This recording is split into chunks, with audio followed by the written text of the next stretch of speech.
going, man? Okay. How you been? Yeah, things are good, brother. Like, I'm just constantly putting in the reps, getting better at putting in the reps, and realizing, they say a principle applies in one arena just as another arena, like microcosmic principle. And I'm seeing just how much everything does apply to fighting at the end of the day, like everything. And I'm going through this weird process. I've been meeting with some really, really powerful coaches. And to me, it's like sparring rounds. Like you're sparring with your coaches. And sparring it's built to protect each other. You're not there to harm or destroy each other. You're there to make each other better. And I kind of think of coaching as the same thing. It's very interesting. Yeah, and even to the point, I'm glad you say it that way too, because coaches, as opposed to partners or anything like that, they really they can kind of push you to the limit while also not injuring you if they're a good coach. And I think there's a discipline in that with the sparring as well, that push it as far as you can, but don't push it too far. And that, I think that's it's a powerful lesson for a lot of people in learning that discipline and restraint and moderation. Yep. Yeah, it's, even bringing out restraint, like, I start looking at these words and I start saying every word matters, right? Like, every word that we bring to the table matters. And I'll share a story with you. Like, I actually felt terrible about this, but I'm fighting this dad, and I knew we weren't particularly on the same league, like just fighting skill and level and ability. And I remember hitting him. I probably hit him 6 times. He was unconscious after the first 2 blows that I know for sure. Like, it took him down, and I hit him 6 times, rapid fire, and he was already unconscious. But I wasn't hitting him for the sake of hitting him. It wasn't a thought of anger or bloodshed. It was just habitual for me at the moment. And I felt bad about it. But my team loved it. Like, absolutely, like, they glorified it. Like, yeah, did you see his head bouncing all over the place? I'm like, that's someone's dad. and I think it's important that we know how far are we going to push the limit. Like, some people say there's no such good thing about war, for instance. And I think there is a good thing to show how dangerous it can be. Like, to say, hey, we don't want to get to this state. We don't want to get to this place. Yeah, it's really, I was talking with a guy named Curvin. He has a podcast with his wife called This Week Explained. And he's a analyst with the military and a few other private enterprises and stuff like that. And it's something that we talk about a lot. How we've talked about a couple times now, and even to the extent of where it really makes me think about things as you watch what goes on globally and things like that. And you see that balance of, and this is not, I'm not making any partisan statements, but you see that balance of, like, when you keep pushing and poking and prodding and when it goes too far, you know what I mean? Like, you see how, various countries and even, political parties or businesses even, businesses, when they compete, they compete sometimes for 2 ways. 2 ways they'll compete to, like, the most premium, price point. So they're going to distract and everything like that and make it luxury and all these things. And then on the flip side is the negative side in business, where you race competitively so far to the bottom that you drive yourself out of business because you've made yourself such a commodity and devalued yourself in that competition. And it's interesting when you look at athletics and business and the parallels between the two. They're almost exact. Now, am I saying that somebody in a physical sense? I'm not saying that. I'm saying in a grit, determination, never stop moving forward sense. They're very much like, if you pause in business, you're dead. And if you pause in MMA, you're dead. You can't just take a break in the middle of it. You know what I mean? Like, in business, as soon as you start that LLC, the clock's going. You know what I mean? Just like when you go in that octagon, as soon as that gate closes, there's no turning back. Yep. You got your mortgage on the line, you got your whatever on the line, and I think, like, it's interesting to, like, think about that defining. I don't want to say it's a skill set. I just want to say it's like an innate instinct in people, because you can't teach it. You can't teach it. It's there in everybody. And it's just a matter of how you find it within you. And I like that we talk about this a lot, the turning pressure into fuel, but also making people understand that grit and determination that you found it because of your personal experiences in your life, and you use those as your energy to push forward for that fuel. And I think when people realize that the power is in their own story, if they look back at their own life and really kind of even just do an exercise of like, I did this one time, is I just did an exercise of like 20 years, and I did a Google Doc, and I just put all the years down. And then every day I would choose a different year, and I would try to put like things I remember from that year, of like things I did, good and bad. And then I'm able to, like, instead of like just reflecting in my mind, and you brought this in my head and I still haven't shaken this when you talked about seeing behind your eye. And I haven't stopped thinking about it since you said that. And it's very much like that, is once you can take those thoughts and put them into, for me, it's paper. So I have books and paper or screens. Once you take those thoughts and put them in front of you in a black and white text, for me personally, I'm a visual learner. It allows me to feel much more empowered about my life and my history than when I'm in my own head thinking about my failures. Yeah. No, it's, there's a saying, what we focus on grows. And I ultimately ask myself, okay, what am I focusing on and why am I focusing on it? And going into, I go, oh crap, everything has two sides to it, the good and the bad. And we get to say, okay, what side am I going to look at?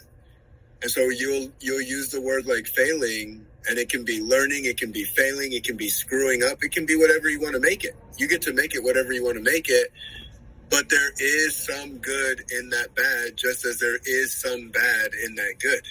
Like when you get to the promised land, right? There isn't a promised land that you step on top of and you go, I've made it to the promised land, because it will slide, it will move, it will shift. It's that, and you also, one thing that for me personally as well, is I've never been good at sitting in the celebration. So like as soon as I know this is an Achilles heel that I have to work on with myself, is when I get to that point, let's say, I've had some big failures and I've had some big wins, but in those big wins, I never spent as much time looking at how I got to that win as much as I did in the failure, analyzing how I failed. And the reason I'm saying that is when I win, I'm ready to do the next win. And I move on so quickly from that win in my mind that I don't stay in it long enough. And then I stay so long in the failures, and I really want to start balancing that time allocation. You know what I mean? Because I think there's a lot to learn in the celebration as well as in the failure, instead of just moving forward and accelerating. I remember, man, when I would get done with my fights, it was so cool. First there's the relief of being done, because it takes energy, a lot of energy. It takes a lot of grit, a lot of practice, a lot of resilience.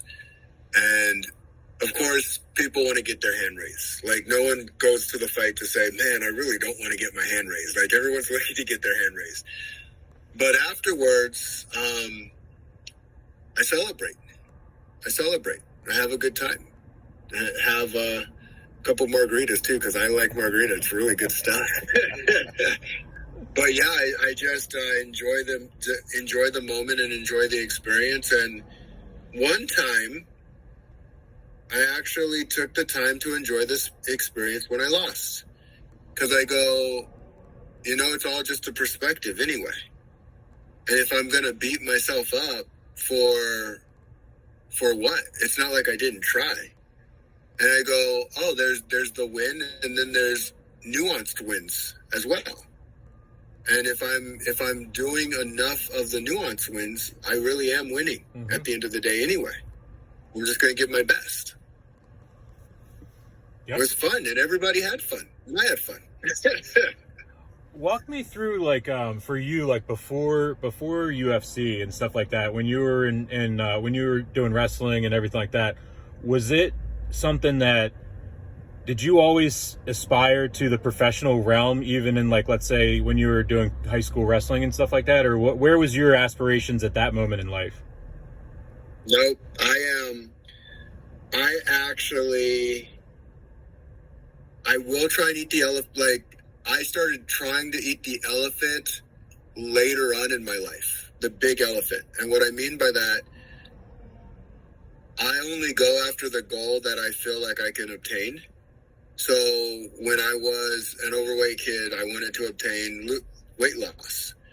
And you get to hear everybody, right? Everybody, especially when you say your goal out loud. Mm-hmm. Lesson learned, but it's my story. So now I get to say, like, okay, the haters, the doubters, the ones who supported me, the ones who were there for me, the ones who supported me and gave me the wrong information, the ones who hated on me and gave me the right information. All of that, up, down, left, right, in between. But it comes down to you anyway. Like, they can't do it for you, so it doesn't even matter. And so I went through that process, and I got there, and then I aspired for a new goal. And I started doing really good as an athlete. Like, my sophomore year, I was competing with the seniors. I could hang with the seniors. And that was not always cool. Because if you're a sophomore hanging with seniors, they don't like that. They don't like that at all. And they can kind of bully and kind of support. You're going to get two types of them. Mm-hmm. You're going to get ones who are going to support you and stand up for you. You're going to get ones who are going to bully you. You're going to get ones who, like, support you and then bully you. You're going to get bullies who support you. Like, you're going to get the whole gambit. That's the game of life. And as I go through it, I'm like, you know what? I'm still here. Like, that's all that matters. Like, ever. Whenever I hit tough times, and I have, and I will, I go, you know what? Damn it, I'm still here. And if I'm still here, I can say, well, what do I want to experience? Sometimes I'm already experiencing the thing I want, and sometimes I'm not. But I'm pretty good at recalculating, re-engaging, because I'm constantly learning. There's something to always learn. Even if sometimes the learning is, you've learned more than enough. Go take the damn action. Like, sometimes that is the learning. And I saw, like, I started getting into the personal development black hole, but I didn't get into it in fighting. That's what I loved about fighting. That's what I loved about wrestling. That's what I loved about sports, is the feedback loops are coming so damn fast that you're gonna learn it. Like, you just gotta learn the lesson because you're right in it. I'm glad you just said it that way, exactly, because my entire life, I feel you. Like, I was always horrible at tests, but I was amazing at projects.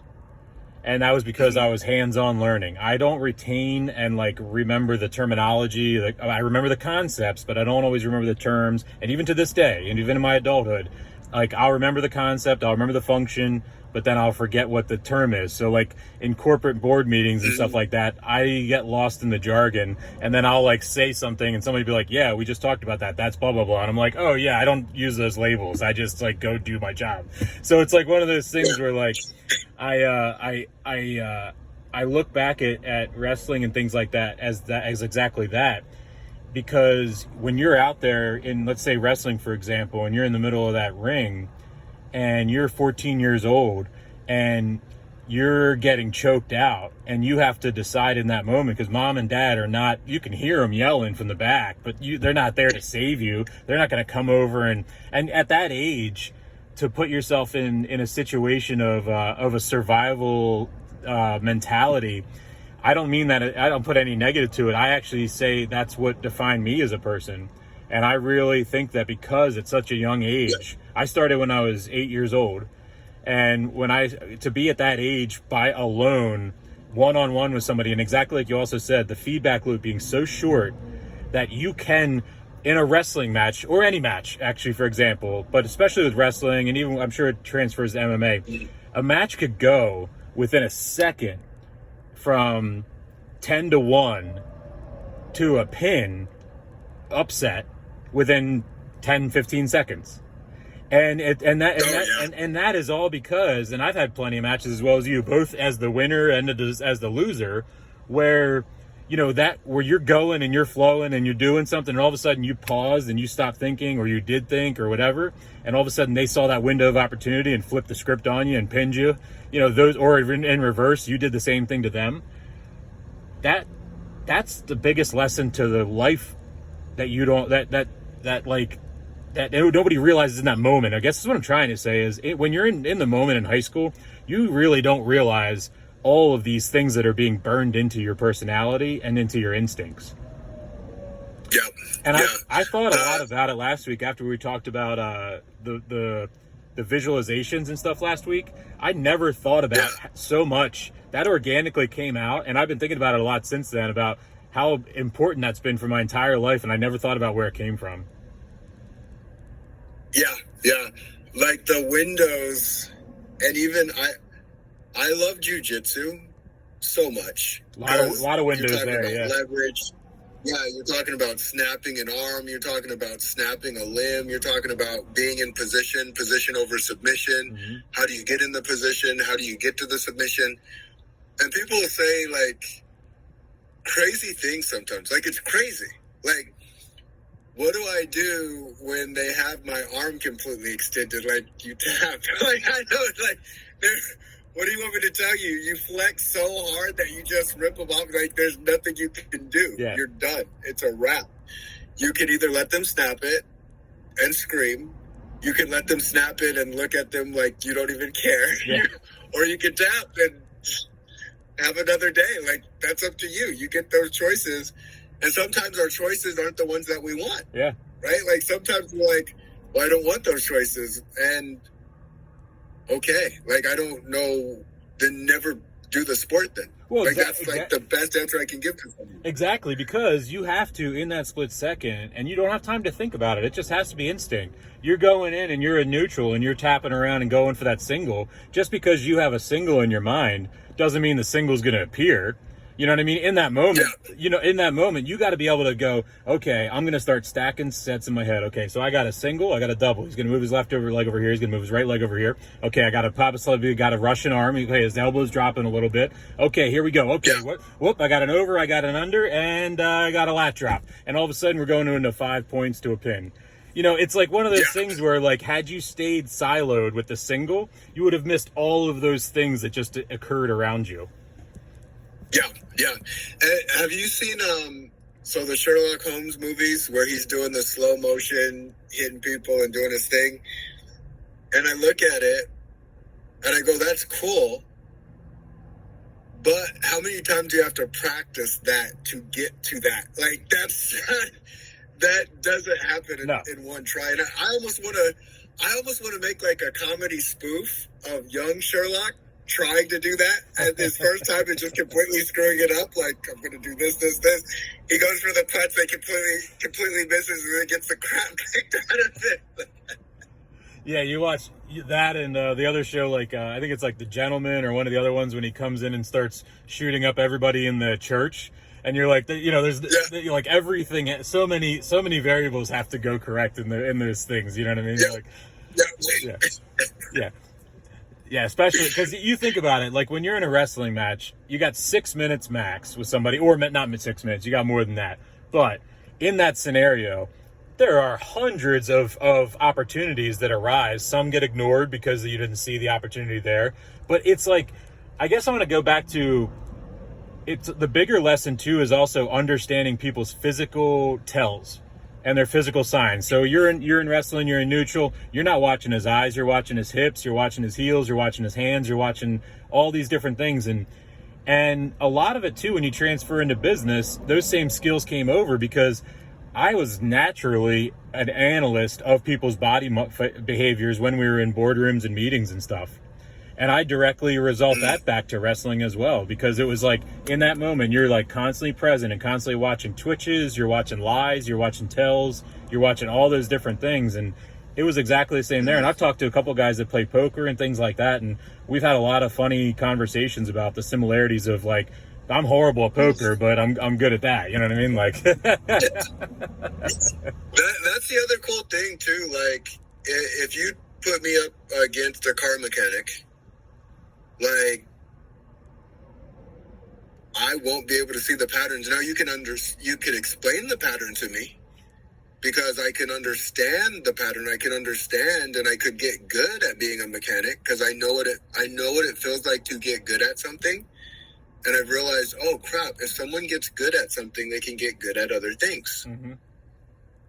And what was really interesting to me about business, surprisingly, the things I wasn't very good in were the things I didn't want to do. Shocker, right? Like, it's just like, the things that I never get that good in are the things I'm not really interested in doing. And so I had to, it wasn't, oh, well, I'm just not going to do them because that's not good, because the business still needs to get those done.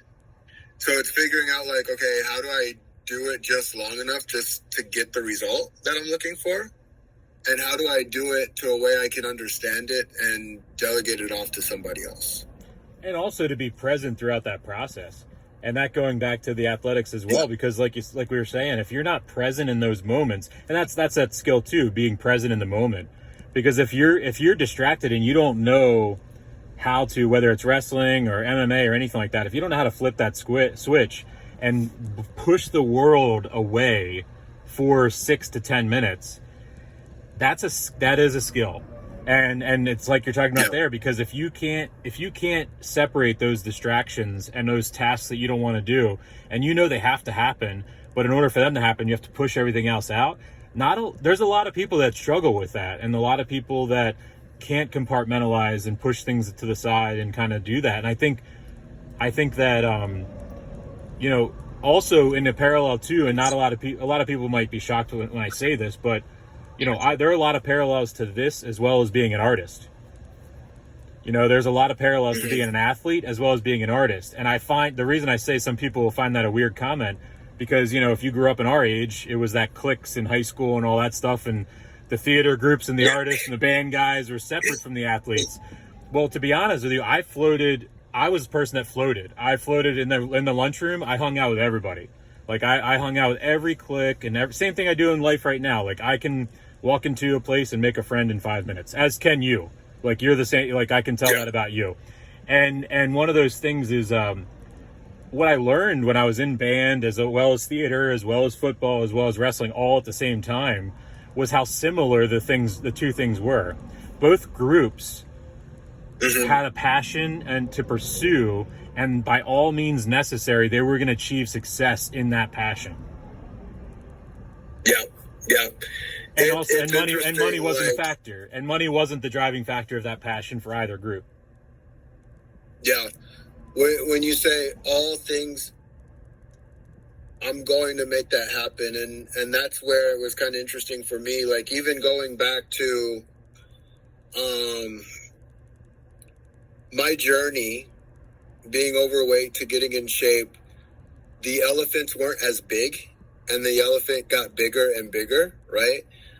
And so I go from fighting in the UFC in less than a year to going, I want to impact 1 billion people. And to me, it felt like the same goal at the time. Like it's a goal and you go after it. And I realized, like, you go through the growing pains of going after the goal and the learning lessons and what to do and what not to do and what to do better and how to do it better. And I started seeing, like, I got some not great coaches on my journey as an entrepreneur. And even saying that, like, you can use whatever language you want. I learned lessons. I invested in myself. Like, you can use whatever you want. Tuition. You can use whatever you want. Mine was, man, they sucked. Like, and that's okay. Well, what if they're better? Maybe they are. I don't know. I just know in that moment that sucked. Right. And I remember also there was another time. So some people say things don't have to be hard. And I do believe that because it's perspective anyway. You get to choose your perspective. But if it feels hard to me, it feels hard to me. I like to be listened to. It's nice to have. To be like, oh, well, why is that hard, Cliff? Then I can have a conversation. But if you're telling me like, oh, yeah, Cliff, it's easy. This is easy. Just feel the ease in it. That actually makes it harder for me. Anybody that tells me something's easy, I'm out. I don't care. I'm out. Yeah. Like, I'm always out, because it means it's a scam, or it means you've oversimplified it, and I'm the one that's going to figure out all the complications after I signed up. That's. You're like, I don't know about this. Yeah, no, I hear you.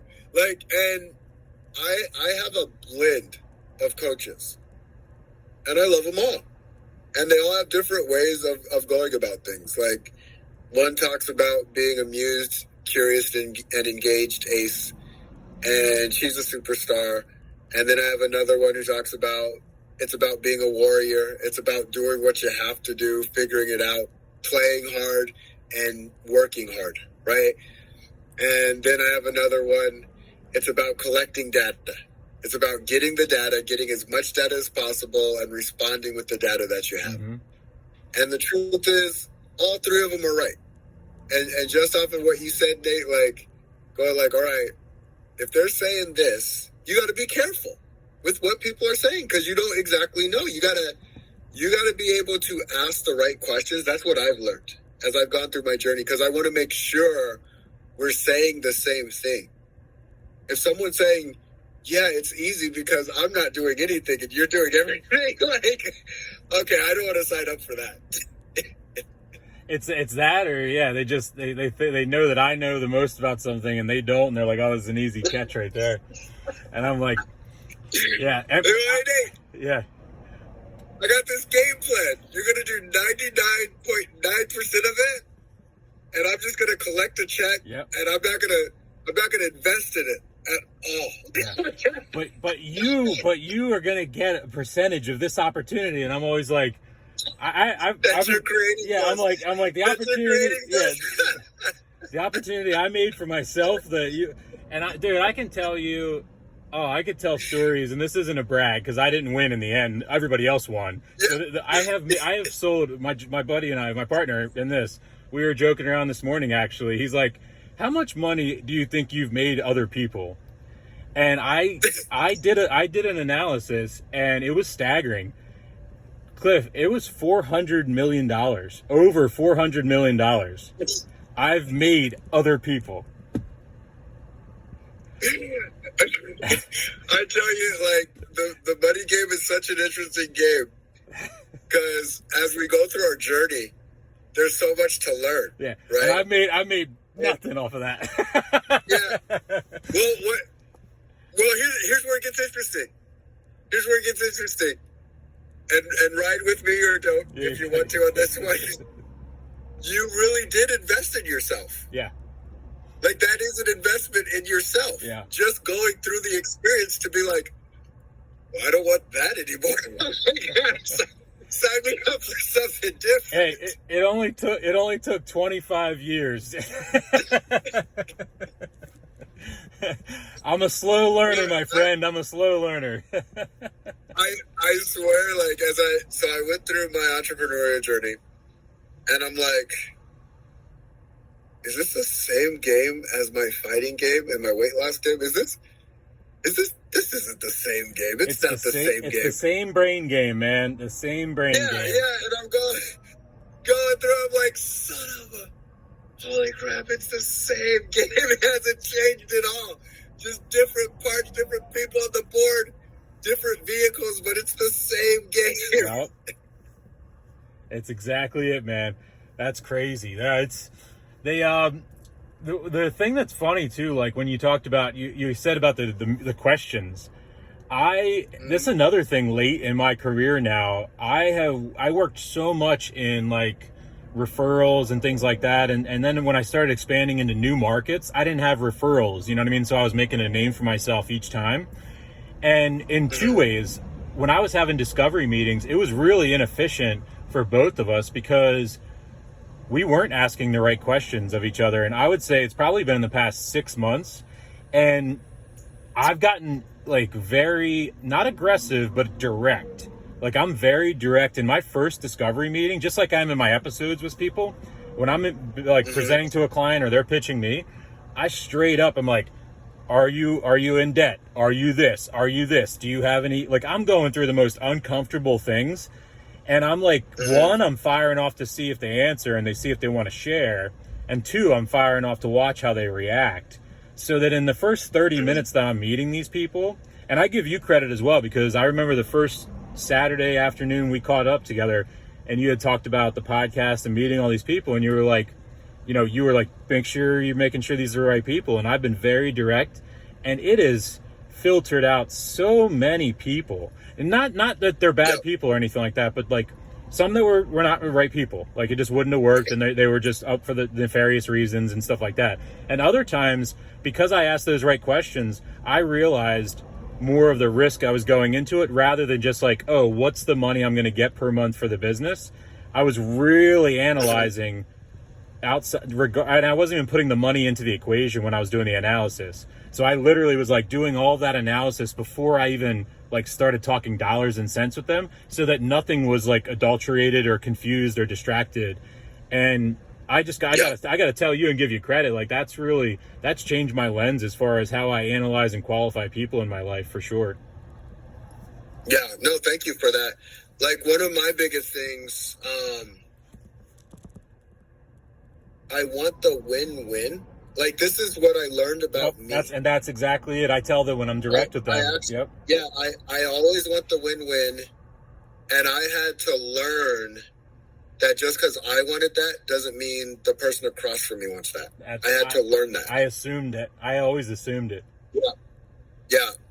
And so as I went through that process, I got really, really good at seeing what they've done. Because I don't think people are intentionally always doing what they're doing. It's not even at a conscious level. This is subconscious stuff. And I started looking at even the goals that I set for myself, and I go, oh my goodness, I'm either going, like this billion goal that I have, I'm either going to accomplish it or die. That's how my mind works. And you look back at my track record and you see like, Cliff doesn't really just go after a goal and like kind of put the goal and go like, well, it didn't work. I will beat my head on the goal until it works. Now it's nice because I'm constantly learning more and more ways to get to goals too. Because I go, oh my goodness, this is a game of helping others get to their goals. When I help them get to their goals, I actually get better at getting to goals. And so it actually helps me get to my goal. So my 1 billion goal, and I didn't know this when I got into it, every person I serve is serving me. Every time I help them find a solution, it actually gets me closer to my solution. And so I'm like, wow, I'm playing the personal development game all over. And I've always been playing the personal development game. When you start to like do that analysis, I was just talking to an old friend of mine earlier today, and we were talking about like when you have a ton of tasks and you're trying to prioritize and everything like that. I coined it recently stacking. So what I do is I take all the tasks that I have, and then I'm like, okay, I'm going to give myself 2 minutes to come up with 3 priorities or 1 priority or 2 priority that's a common theme throughout all these tasks. And then I begin to efficiently stack them as fast as I can to be able to put them all together and find a way that I can make them flow like a route matrix, and think of it like as if I'm driving. And this has been like probably the past year to year and a half I've been doing this stacking, and my productivity's like gone so high, as well as I've like eliminated tasks that were not eliminated, complete things that were just distractions, to be honest with you. And I've been able to every day eliminate distractions, because I'm like, okay, what's my core priorities for the day? These are my three core priorities for the day. And these tasks have nothing to do with it. So they're deprioritized and they move on to the next day. And then I keep moving forward with that. And if I have leftover time, I go back to them. They're like my reserve tasks or whatever. But if I exhaust my day on my 3 priorities, that's success for me, because I stayed on task and I stayed on the thread. Nice. Yeah, it's when I looked at and understood, I go, wow, this is the Pareto principle all the time. There you go. Just over and over. There you go. You got the labels. See, I know the labels. Yeah. And I'm like, oh my goodness, like I'm literally learning. And what was interesting, like, this has been the hardest time for me now, straight up. And this is why. I always did my best to calculate what I had. But when you add people to the puzzle, the calculations become more and more complex. And so I have my wife, been married to her for 17 years, absolutely love my wife. My 2 kids, who are 7 and 3, and my 7-year-old is going to be 8 soon, which is really cool. But it added to the complexity of the game. It added to the complexity. And here's what's interesting. Complexity actually teaches you how to be even simpler. Mm-hmm. You got to simplify it. And where you're like, all that juggling, you can't juggle it all. I'm like, all right, what do I have? And you start figuring out what you do have. And I go, wow, this whole game is a game of leadership. Leading yourself, leading others, and being able to lead the environment you're in too. You know, keeping it straight, keeping it nice, keeping it tidy, keeping it simple. And I'm still learning the game, and I'm always learning the game. Like there's times where I hit it out the park, and I'm like, good job, Cliff. You did that thing. Yeah. And then there's times you screw it up, and you're like, terrible job, Cliff. You really that whole system I shared with you. Majority of days I get it done, but a minority of the week I fail. You know what I mean? Like I'm not 100% better at any by any means by that. It is my goal every day to organize myself in 3 priorities, but I'm also very easily distracted sometimes. You know what I mean? And that's I don't remember what percentage he gave this, but he said it's my job to get, it was either 95 or 90%. And he goes, because when I do 100, it actually screws me up. Well, that's exactly it. And not only that, but for me, I know myself from a mental standpoint. And if I set a goal that I know is unattainable, and obviously perfection is unattainable, you know what I mean? If I do that, I'll drive to that goal. But if I set the wrong goal and I set myself up for constant disappointment, I'm going down a dark path. And then I got to dig myself back out of that. And I could lose days, and sometimes I could lose weeks. You know what I mean? It's like, it's just really, I know the sensitivity of my roller coaster of my swing. So I have to be disciplined about how deep and wide I go sometimes. Yeah. It's fascinating going through the journey, and it was nice when I became an entrepreneur. It's the scariest, nicest thing I ever did, because you don't know what you don't know. You can't even see it.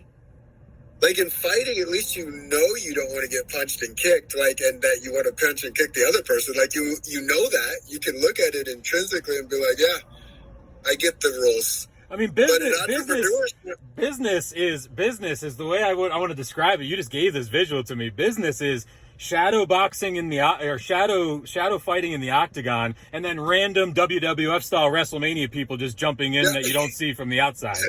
Like that's pretty much what I'd say business is. It's like you can't see your partner, but you know they're coming over the fence at some point. Oh yeah. And then you'll get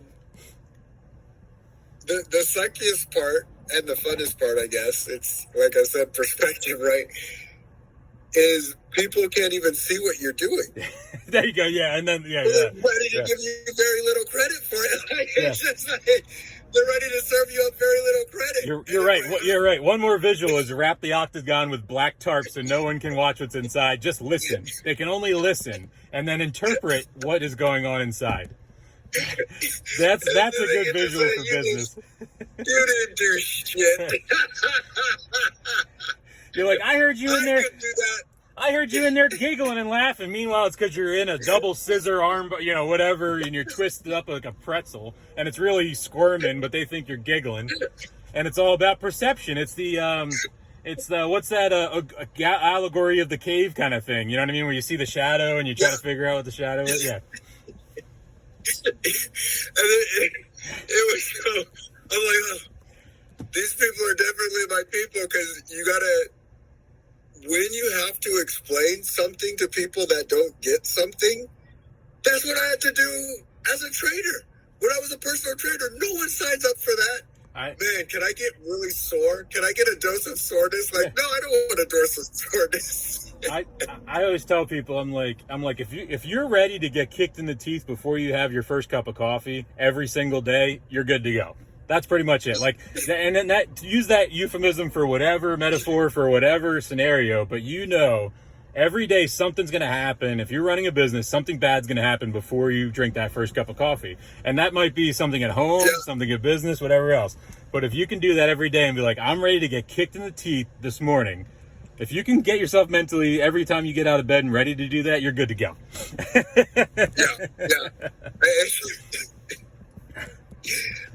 I had a woman who was not very nice to me this morning. I was doing some calling, and I called her number. She's mad at me. Oh, and she, with a little smile too. Oh, do you know that you can get fined $16,000 from the FTC for calling someone who has a do not disturb on the list of what? I don't even remember what she said. Yeah, the DNC list. Yeah. I go, I am sorry. Right. My apologies. And she goes, I don't even remember what she said. It was so nasty and rude. I think my mind just kind of spit it out. But I go, well, I hope you have a great day. Yeah, I don't care. I don't care what you hope I have. I don't care about your day, and I hope your day is shit. I go, okay, well, thank you for that, and you take care, man. Dude, cold calling. I cold call every day. I make 50 cold calls a day, and I know they're going to be hang-ups. I know, and some days I do it. Some days I do it just because I think I'm a masochist sometimes, and I just like the abuse. If I'm having a good day, I'm like, if I know the cold call block of time is coming up in my agenda, I'm like, oh, it's going to ruin my day. And I laugh at people every time, and I'm like, and you have to, and you know this, man, you have to, that abundance mindset where you hang up the phone and you got to remind yourself, you're like, that person will forget about me in 5 seconds. No big deal. You know what I mean? And I just I move on so quickly, and I'm like, I just pick it up again. I'm like, ready for the next boot in the teeth. You know what I mean? Just going for that one. It was interesting because it was kind of fulfilling for me, because in the beginning of my journey, I didn't want to sell at all. Mm-hmm. Right? I didn't want to talk about selling. I didn't want any part of it. And I'm like, wow, I've really come a long way on this journey. I've really come a long way. And when you realize that it's, even when someone's triggered by you, it's not even you. It doesn't even have anything to do with you. It's their own reality, their own programming. And I'm going through this process, and I do my best to be friendly to whoever I meet up with, because I don't know what's going on in their life. I don't know what's happening. I really did hope that she has a good day, and she can hope my throat gets slit and my life sucks, and she doesn't know that I have 2 kids and I've been married. She doesn't know any of that stuff. And it's